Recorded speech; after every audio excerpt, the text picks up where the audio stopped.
ma-insured mo as a borrower, nga kaning ato ang lote kay di man ni ma-insured no, di man masunog ang lote no. Pero ini magtukod mo balay o niya pohon, through pag-ibig gihapon, ma-insured siya ang balay. So duha ka klase ang atong insurance. Number 1, insurance sa ninyo. Kamong mo apply sa pag-ibig.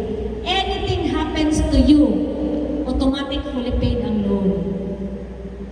Regardless kung pila pa mo pang months nag-apply. Okay? Kuha. Regardless ha, kung pila. Ay, doon na ni mga nahitabo, bago pa na loan, 2 months later, namatay si member, automatic fully paid ang loan. Pero di sa tamangan doy ang mamatay tanaw.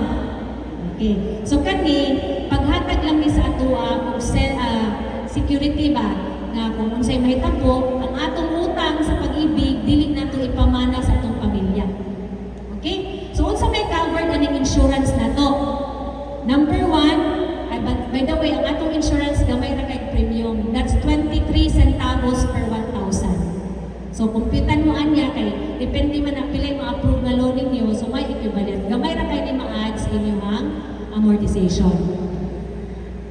Una, dunay burial benefit. 26,000 lang po in taon.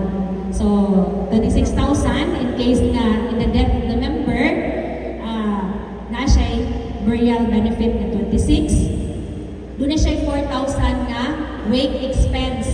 Kanang during sa haya, palit o ka na pang snacks sa kanang kuan ni tambong, 4,000. So aside from diingon man ko ganina no, upon the death of the member, automatic fully paid. Pero dili po death ay atong basihan. Kung si member ma-totally disabled, automatic sad fully paid ang loan. Okay? So duha, permanent disability or death, automatic fully paid regardless kung pila pa mo kabulan nagbayad. Okay?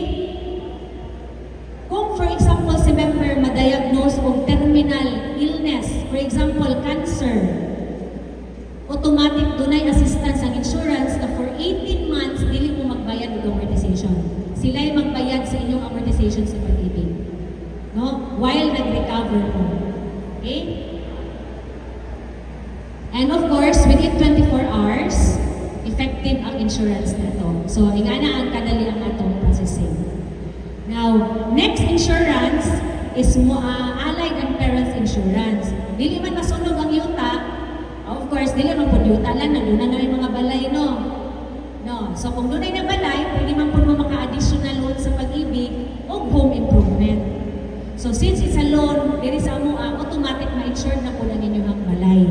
So, if anything happens sa inyong balay, ma-refund siya or ma-recover tungod po sa insurance. No? So, meaning, kung mabagyahan ka diri, linog, simpa ko lang, maguba atong property, pwede ta maka-file o insurance para ma-rebuild na to ang tagsa-tagsa nga luna. Okay? So, klaro ang insurance. Apil na ni sa amortization, ha? Kada month. Okay, anything happen to you, fully paid ang loan. Ano, dili ta mag-problema ba nga kinsay mo bayad sa utang, in case lang ba no, simpa ko lang. So, mo na siyang appeal sa housing loan program sa pag-ibig. Monthly sir, naka-appeal siya sa amortization.